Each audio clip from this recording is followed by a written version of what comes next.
कुशीनगर जनपद के फाजिलगा बाजार में एक मामला दिल दहला देने वाला सामने आया है। एक शादीशुदा दो बालिग बच्चों के पिता ने एक नौकरानी के साथ शादी कर ली, जिसका व्यापक विरोध व्यापार मंडल फाजिलगा के व्यापारियों ने सार्वजनिक बैठक कर सार्वजनिक रूप से व्यापार समाज से बहिष्कार कर दिया। कस्बा फाजिलगा बाजार में स्थित श्री राम जानकी मंदिर में श्रीमती ममता देवी को सामाजिक न्याय दिलाने को लेकर एक स्वर में सभी व्यापारियों ने संजय शाह को सामाजिक बहिष्कार करते हुए कहा कि एक प्रतिष्ठित व्यापारी ने अपनी पत्नी के रहते दूसरी शादी करने के विरोध में श्रीमती ममता देवी के साथ मंदिर प्रांगण में सार्वजनिक रूप से सामाजिक बहिष्कार कर दिया। शिक्षिका ममता देवी ने रोते बिलखते बताया कि फाजिलगा बाजार में मैंने अपने पति संजय शाह के साथ वर्ष 2001 में शादी की। जीवन अच्छे से चल रहा था। हम दोनों ने एक ममता फर्म के नाम से ज्वेलरी की एक दुकान खोली, उनके बाद एक होलसेल कपड़े की भी दुकान खोली गई। धीरे धीरे संजय की आदत में परिवर्तन होता देख ममता ने पूछा, आखिर आपके अंदर बदलाव देख रही हूँ। इस पर संजय शाह ने लाइसेंसी रिवॉल्वर अपनी पत्नी पर तान दिया। बड़ा बेटा और बेटी ने भी उनको समझाने का प्रयास किया। आपको बता दूं, संजय शाह ने एक लड़की को नौकरी पर रखा था। धीरे धीरे वह लड़की को संजय शाह ने अपनी मालकिन बनने का प्रस्ताव रखा। उसने कहा ऐसा संभव नहीं है। संजय शाह ने उसे जेवर और पैसा का प्रलोभन देकर उसको अपने करीब कर लिया। उधर पति पत्नी का टकराव चल रहा था। उसी बीच संजय शाह ने अपनी नौकरानी सरिता शर्मा पुत्री रामगोविंद शर्मा निवासी पुरंदरपुर टोला डिग्री से 8 दिसंबर 2023 को शादी कर कस्या में किसी कुशवाहा के मकान में रहता है। सामूहिक बहिष्कार करने वालों में श्री शत्रुमर्दन चेयरमैन श्री पशुपतिनाथ जायसवाल, बैरिस्टर जायसवाल, रामानंद गुप्ता, वर्षा तिवारी, सावित्री कुशवाहा, रंभा पांडेय, मनोज श्रीवास्तव, राधेश्याम मदेशिया, मंजू सिंह, संध्या देवी, उमा सिंह, राजेंद्र मणि, रामचंद्र गोड़, फाजिल नगर के अंदर ममता नामक महिला के पति ने उपस्थित रहे। शादी कर ली अभी इसी सत्र में, दो बच्चे रहते हुए, और ये व्यापारी और पूरा व्यापारी समाज इसमें खिलाफ है और सामाजिक न्याय को लेकर के उनको सामाजिक बहिष्कार किया जा रहा है। इस पे क्या कहेंगे आप? देखिए, फाजिल नगर के सभी व्यापारियों ने इसकी निंदा किया है और समाज विवाह नामक संस्था एक कमज़ोर होने की कड़ी में संजय शाह ने जो किया है वह पूरे समाज में थू हो रही है और व्यापारी समाज की एक बैठक हो रही है। इस क्षेत्र के सभी सम्भ्रांत लोगों ने बैठक हो रही है और बैठक में सबकी एक राय है कि उन्होंने जो भी किया है किसी तरह से क्षम्य नहीं है और समाज निश्चित रूप से उनका बहिष्कार करेगा और ममता जी को न्याय मिले, इसके लिए सभी व्यापारी समाज के लोग हर कदम चलने को तैयार हैं और निश्चित रूप से हम लोग उनको न्याय दिलाने का प्रयास करेंगे। महोदय का नाम क्या है जिन्होंने शादी कर ली है? उनका नाम है संजय शाह। संजय शाह ने ममता के पति हैं और ममता के दो बेटे रहते, बच्चे, एक 25 बच्चा रहते हुए शादी कर लिया। उन्होंने ये कार्य गलत किया है। यदि किसी भी परिवार में पति पत्नी में कोई बात है तो उसको आपस में बैठ के उसको सुलझाने का प्रयास करना चाहिए, न कि उसका यह विकल्प है कि जाके शादी कर लो। यह उन्होंने जो कृत्य किया है निहायत ही गलत कृत्य किया है। उनको समाज में, यहाँ के समाज के प्रतिष्ठित लोगों के बीच अपनी बात को रखनी चाहिए थी और वहाँ समाधान नहीं निकलता फिर कानून है, कानून के सहारे निपटते।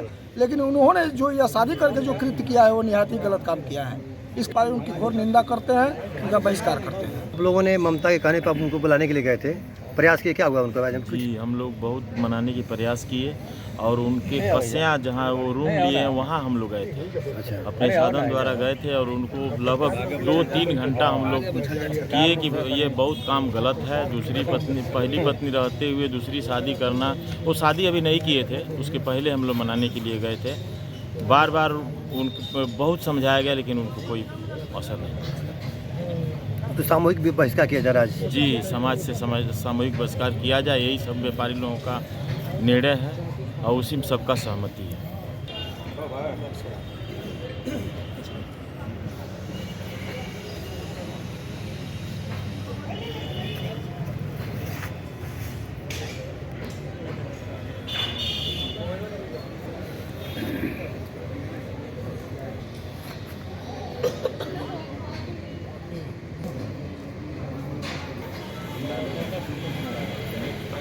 आज फाजिलनगर के इस राम जानकी मंदिर में ममता एक महिला है जिनके पति ने दूसरी शादी कर ली है और इस पर लेके पूरा महिलाओं का और आप व्यापार मंडल का विरोध चल रहा है। इस पे क्या कहना चाहेंगे आप? इस तरह का अपराध बहुत बड़ा घिनौना अपराध है। इससे बड़ा घिनौना अपराध हो ही नहीं सकता है। आज बाजार में जिस तरह की चर्चाएं चल रही हैं, आज बाज़ार के लोग जुटे हुए हैं, यहाँ बाज़ार की महिलाएं आई हैं, अगल बगल क्षेत्र के लोग आए हैं और लोगों ने निर्णय किया है कि इस व्यापारी का समाज से बहिष्कार किया जाना चाहिए। ये संदेश जाना चाहिए, पूरे प्रदेश में संदेश जाना चाहिए, देश में भी जाना चाहिए ये संदेश कि इस तरह का कृत्य करने वाले लोगों का सामाजिक रूप से बहिष्कार होना चाहिए और कानूनन रूप से उसको बहुत बड़ी सज़ा मिलनी चाहिए। वो दंड का भागी है। ये भीड़ लगी हुई है और भीड़ का उद्देश्य क्या है? आपके साथ बड़ा अनर्थ हुआ है, अधर्म हुआ है। क्या नाम आपका है और क्या मामला आपका है? मेरा नाम ममता रानी है और मेरे हस्बैंड आज 2001 से मेरा शादी हुआ था और घर में ही छोटा बड़ा मोटा बात करके प्रताड़ित करते थे। कभी बाल नोचना, कभी कोड़ा से मारना, कभी बंदूक की धमकी देना, ये सब करते थे घर में। और मेरे 2 बच्चे हैं, एक 22 साल का बेटा है और एक 19 साल की लड़की है। मैं सब सहन करके ये चल रही थी कि बच्चे बड़े हो रहे हैं। ऐसे देखते देखते आज हमको लग रहा है कि 28 या 13 अगस्त को वो घर से छोटा मोटा झगड़ा लेके और कहने लगे कि मैं यहाँ से जा रहा हूँ। बेटी भी मना की, बेटा भी मना किया।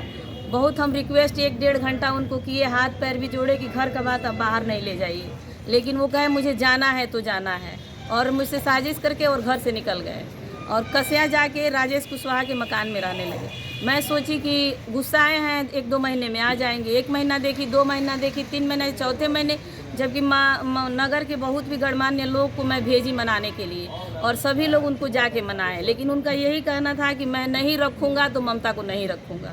मैं सोच रही थी बार बार कि क्यों ऐसा ये कर रहे हैं। साल भर के लगभग में एक सरिता नाम की लड़की मेरे दुकान पे रहती थी और मैं बार बार इनको समझाता था। देखते देखते एक दिन वो ऊपर ज्वेलरी के नीचे कपड़े की दुकान में रहती थी और एक दिन वो ज्वेलरी की दुकान में उनके बगल में बैठने लगी और मैं इनको समझाई कि आप क्यों उसको बगल में बैठा रहे हैं। लगे कहने कि मेरी मर्जी, मैं बैठाऊंगा, तुम क्या कर सकती हो। ऐसे करते करते हमसे झगड़ा लड़ाई करके निकल गए और जब यहाँ से गए तभी मैं 50 बार उनके मोबाइल पे मैसेज की, कॉल लगाई, तमाम प्रकार की मैसेज की कि आ जाइए। पति पत्नी की इमोशनली वाला भी मैसेज की, लेकिन मेरे मैसेज का वो रिप्लाई नहीं दिए। बच्चा भी बड़ा मेरा है बेटा, वो बहुत रिक्वेस्ट करके लिखा कि पापा घर आ जाइए, घर की बात को बाहर धज्जी धज्जी नहीं उड़ाइए। बेटी भी 4-5 बार गई, बेटा भी 4-5 बार गया, लेकिन उनका यही धुन था कि नहीं, मैं नहीं घर जाऊंगा तो नहीं जाऊंगा। तमाम मार्केट में लोगों से कहने लगे मुझे शादी करना था। मैं ये सोचने लगी कि आखिर ये कह क्यों रहे हैं कि मुझे शादी करना है। और सरिता से इनका 1.5 साल से चक्कर चल रहा था। सरिता आपके यहाँ काम करती थी? सरिता मेरे यहाँ काम करती थी। मैं इनको डांटी बोली तो ये उठे तो उस सरिता को आगे नीलकमल के दुकान पे रखने लगे और मुझे पता चला कि मेरा स्टाफ रामसीस और गोलू दोनों मिले थे लोग। ये लोग रोज ले जाके शाम को उनको उनके यहाँ जो मकान में रहते थे वहाँ सरिता को छोड़ते थे। बीच में पता चला, अब वो कह रहे हैं कि मेरे दिल में दर्द था तो मेरे शरीर में बीमारी था, तो मैं सरिता को बुलाया और एक दिन 8/12/2023 को पता चला कि मदनपुर मंदिर के पीछे ले गए और सरिता से शादी कर लिए। तो इसका हल्ला हुआ और मैं मार्केट के लोग को लेके आई दुकान पे। कहने लगे कि मेरे पास दुख था, मैं ममता के पास खबर दिया, वो मेरे पास नहीं आई, मैंने उससे शादी कर लिया। क्या ये मेरे साथ इंसाफ है कि वो शादी कर लिया? हमको सूचना भी तो देना चाहिए। अगर हम बुरे थे तो समाज को भी तो बैठा के कहना चाहिए कि ममता बुरी है, लेकिन ये नहीं कहे और तत्काल शादी कर लिए। तो इसका आप लोग न्याय दीजिए। आज 23 साल हम उनके साथ गुजारे। 2005 में वो जेल चले गए थे किसी कारणवश। 2 साल में छोटे छोटे बच्चों को लेके उनका इंतजार की और आज 23 साल बाद वो मेरा हाथ छोड़ के चले गए। कि आपके पापा इतने बड़े गलत किए हैं, इसको संदेश तो बहुत गलत गया है। इस पे तुम्हारा क्या फोकस, क्या करना चाहिए? सरकार से क्या करना चाहते हो? सरकार से क्या कहना चाहोगे इस मामले में? सरकार से मैं इंसाफ का गुजारिश करूंगा सर, क्योंकि मेरे पापा जो किए हैं वो सही नहीं किए। समाज के लिए भी एक बहुत बुरा खबर है कि उनका ये करना समाज को एक बहुत गलत संदेश देता है। जी सर। आप इस नागरिक हैं, गांव की हैं, क्या ये सही हुआ है? मैं ग्राम महासन से आई हूँ। मैं जिला मीडिया प्रभारी वर्षा तिवारी। मैं इनके इस दुख को देख करके बहुत पीड़ित हूँ कि इस महिला के साथ बहुत अन्याय हुआ है, इनको न्याय मिलना चाहिए। इस कृत्य से ये जो मामला हुआ है, इसे क्या करना चाहिए? इस पर सजा होनी चाहिए। क्या होना चाहिए इस पर? मैं तो चाह रही हूँ सजा होनी चाहिए। सजा की मांग कर रही हैं, क्या चाहते हैं आप? क्या चाहती हूँ, कोई इंसाफ दिया जाएगा। इस तरह से हो जाएगा तो महिला को बहुत दुखी हो जाएगा।